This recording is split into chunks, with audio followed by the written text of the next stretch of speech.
أتاكم رمضان شهر مبارك فرض الله عز وجل عليكم صياما তোমাদের নিকটে রমজান মাস চলে এসেছে।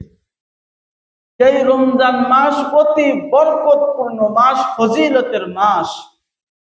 ফরদাল্লাহু আযজা ওয়া জাল্লা আলাইকুম সিয়ামা, এই মাসে আল্লাহ পাক রব্বুল আলামিন তোমাদের উপরে রমজানের রোজাকে ফরজ করেছে। কাজেই রমজানের রোজা তোমরা গুরুত্ব সহকারে এই মাসে আদায় করবে। এই সাথে এই মাস কোরআন নাজিলের মাস। সূরাতুল বাকারা কোরআনুল কারীমের ২য় নম্বর সূরা। এই সূরার ১৮৫ নং আয়াতে আল্লাহ তাআলা বলেন, শাহরু রমাদানাল্লাযী উনজিলা ফীহিল কুরআন, এই রমজান মাস, যেই রমজান মাসে আমি আল্লাহ পাক রব্বুল আলামিন কোরআনুল কারীমকে নাজিল করেছি। আল্লাহ পাক রব্বুল আলামিন এই রমজানে লাইলাতুল কদর নামক একটা রাত্রি আছে। এই রাত্রে আল্লাহ পাক রব্বুল আলামিন দুনিয়ার আসমানে একটা ঘর আছে, সেই ঘরের নাম হলো বাইতুল ইজ্জা। এই বাইতুল ইজ্জায় আল্লাহ পাক রব্বুল আলামিন শবে কদরের রাত্রিতে পুরো কোরআনুল কারীম নাজিল করেছেন।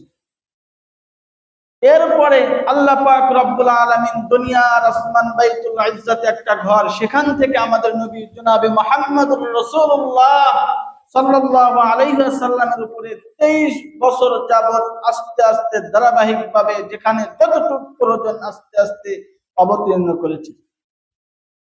কিন্তু পরিপূর্ণ কোরআন নাজিল করেছেন আল্লাহ পাক রব্বুল আলামিন শবে কদরে তথা রমজান মাসের একটা রাত, ফজিলতের রাত শবে কদর। এই রাতে আল্লাহ পাক রব্বুল আলামিন কোরআনুল কারীম নাজিল করেছে দুনিয়ার আসমানে বাইতুল ইজ্জা নামক ঘরের মধ্যে।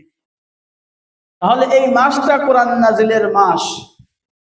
এই কারণে এই রমজান মাস আসা মাত্রই আমাদেরকে দুইটা জিনিস বাড়ায় দিতে হবে। এক হলো কোরআনুল কারীমের তেলাওয়াত, বেশি বেশি কোরআনুল কারীম তেলাওয়াত করতে হবে। কেন?